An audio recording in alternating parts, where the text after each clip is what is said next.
कोई नहीं था तो सवाल पैदा होता है कि मनु पूजते किसको थे। इसका मतलब ये है मनु यानी आदम एक ओम यानी एक अल्लाह को पूजते थे।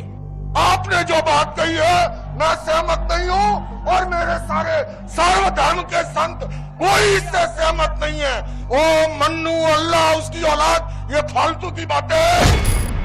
अस्सलाम वालेकुम वरहमतुल्लाहि वबरकातुहू। मेरा नाम है मोहम्मद और आज के वीडियो का टॉपिक रहेगा मौलाना अरशद मदनी का एक रीसेंट स्टेटमेंट को लेकर, जहां पर उन्होंने कहा कि ओम का मतलब अल्लाह है और इस चीज को लेकर काफी वावेला एक मच चुका। देखते हैं इस वीडियो में कि क्या उन्होंने कहा आदम अलैहिस्सलाम के बारे में, अल्लाह के बारे में और ओम और मानू के बारे में। जिन लोगों को कंफ्यूजन है कि मानू का मतलब क्या है, ये हिंदुइज्म में एक टर्म है। ये रेफर करता है जमीन पर सबसे पहले इंसान को। 3 दिन का एक जनरल असेंबली होल्ड किया गया था जमात उलेमा हिंद, और उसके तीसरे दिन काफी एक तमाशा स्टार्ट हो चुका जो होल्ड किया गया था रामलीला ग्राउंड दिल्ली में संडे को, जहां पर हिंदू, जैन, क्रिश्चियन और सिख लीडर्स ने स्टेज पर से वॉक ऑफ कर दिया था प्रोटेस्ट करते हुए मौलाना अरशद मदनी के खिलाफ। जब उन्होंने कहा कि ओम और अल्लाह एक ही है, मदनी साहब ने क्या कहा वो देखते हैं। उन्होंने कहा कि जब कोई भगवान नहीं थे पहले तो सवाल ये उठता है कि उस वक्त मानू किसकी पूजा करता था। कुछ लोग कहते हैं कि शिवा की पूजा किया जाता था और बहुत कम लोगों को पता है कि जब कुछ भी नहीं था इस दुनिया में तो उस वक्त मानू पूजा करता था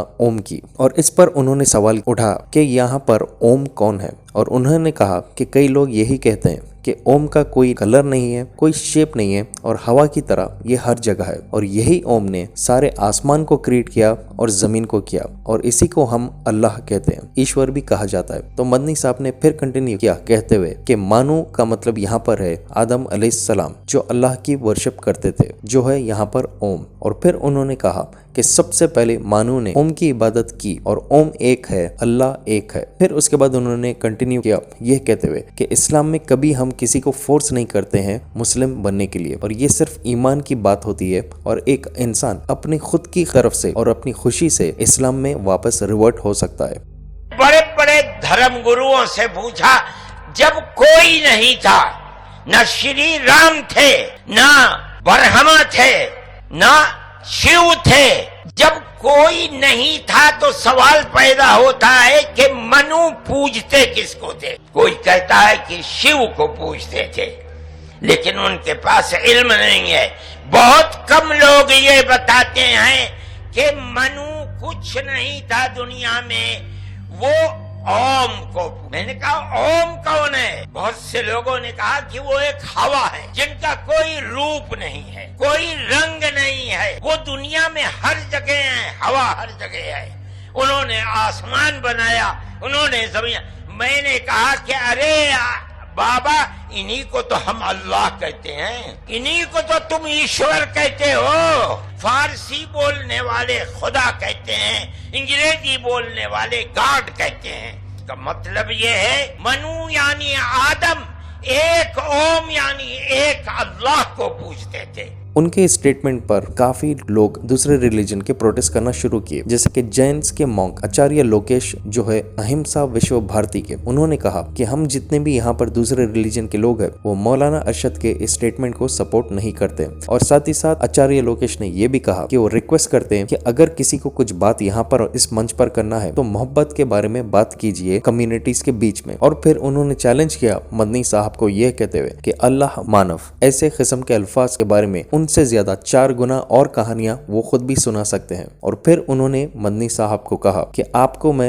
एक पिता की तरह देखता हूं और आपको दिल्ली में बुलाता हूं फर्दर डिस्कशंस के लिए। मतलब कि एक तरह से यहाँ पर चैलेंज किया है आचार्य लोकेश ने मदनी साहब को। फिर आचार्य लोकेश ने यह भी कहा कि वो कोई भी स्टेटमेंट को एक्सेप्ट नहीं करता है मौलाना अरशद मदनी के, और साथ ही साथ दूसरे रिलीजन के लीडर्स भी मदनी साहब के इस बात को रिजेक्ट करते हैं। फिर आचार्य लोकेश ने एक बहुत गुस्से में स्टेटमेंट दिया ये कहते हुए कि ये सब फालतू की बातें हैं और अच्छे से इस कम्युनिटी के आज स्टेज को, इस मीटिंग को बर्बाद कर दिया है मौलाना अरशद मदनी ने। और तुरंत ये कहने के बाद आचार्य लोकेश और दूसरे नॉन मुस्लिम लीडर्स जो वहां पर मंच पर थे वो उठ गए और उन्होंने कहा कि वो इस मीटिंग को बॉयकॉट करते हैं। जो मदनी साहब का वक्तव्य हुआ हम कोई उससे सहमत नहीं है। ये जितनी कहानी सुनाई है अल्लाह मन्नू ये वो, उससे 4 गुना कहानी मैं सुना सकता हूँ।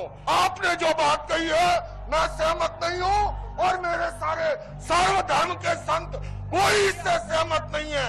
हम केवल सहमत हैं आपस में मिलजुल के रहे, प्यार से रहे, मोहब्बत से रहे, और इसके सिवा ये जो कहानी ओ मन्नू अल्लाह उसकी औलाद, ये फालतू की बातें है। सारा पलीका लगा दिया एकता के सद्भावना के सम्मेलन को।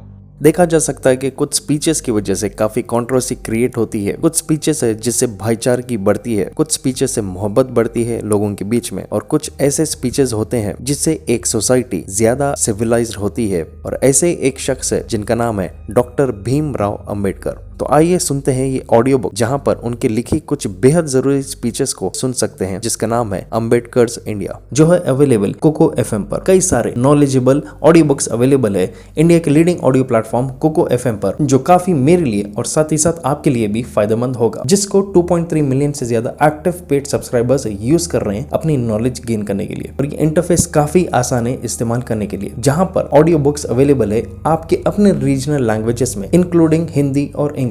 इस ऐप में बहुत सारे फीचर्स भी मिलेंगे, जैसे कि ड्राइव मोड, स्लीप टाइमर, और साथ ही साथ सेव नोट फीचर्स, जो मैं इस्तेमाल करता हूं जब भी मुझे कुछ नोट्स बनाना है ऑडियो बुक को सुनते हुए। और ये वक्त बहुत ही जबरदस्त है सब्सक्रिप्शन लेने के लिए और नॉलेज गेन करने के लिए, क्योंकि इस वक्त कोको एफएम प्रोवाइड कर रहा है एक एक्सक्लूसिव 60% डिस्काउंट फर्स्ट मंथ के सब्सक्रिप्शन पर, जो होता है सिर्फ ₹39। और इसका फायदा उठाने के लिए नीचे मैंने दिया है मेरा कूपन कोड, और साथ ही साथ इसका डाउनलोड लिंक आपको डिस्क्रिप्शन और पिन कमेंट में मिल जाएगा। गोस्वामी सुशील महाराज, जो आचार्य लोकेश के साथ है, वो भी उठकर कहने लगे कि हम यहाँ पर आपसी दुश्मनियों को खत्म करना चाह रहे हैं, रिलीजियस कम्युनिटीज के बीच में मोहब्बत बढ़ाना चाह रहे हैं, और हम ऐसे किस्म के कंट्रोवर्शियल स्टेटमेंट्स में आकर इसको तमाशा नहीं करना चाह रहे। और फिर उन्होंने ये भी कहा कि हम किसी और के धर्म के बारे में बात नहीं करते हैं, और साथ ही साथ हमारे धर्म के बारे में भी कोई और बात नहीं करना चाहिए। लेकिन कुछ लीडर्स है जैसे कि स्वामी चिदानंद सरस्वती, उन्होंने कहा कि ये सिर्फ एक छोटी मिसअंडरस्टैंडिंग है अल्फाजों में, और इस चीज को ज्यादा तवज्जो नहीं देना चाहिए। और फिर उन्होंने कहा कि वो कोई भी ऐसे मीटिंग को बॉयकॉट नहीं करते हैं, और यहाँ पर अल्फाजों को उनके मतलब के हिसाब से समझना चाहिए। और यही रीजन है जिसकी वजह से सारे रिलीजियस लीडर्स आज इस मंच पर आए हैं। देखा जा सकता है कि मौलाना अरशद मदनी के इस स्टेटमेंट को डायरेक्ट अटैक की तरह लिया गया है दूसरे रिलीजन के लीडर्स ने। कुछ लोग यहाँ पर सपोर्ट मौलाना अरशद मदनी की कर रहे हैं, और कुछ लोग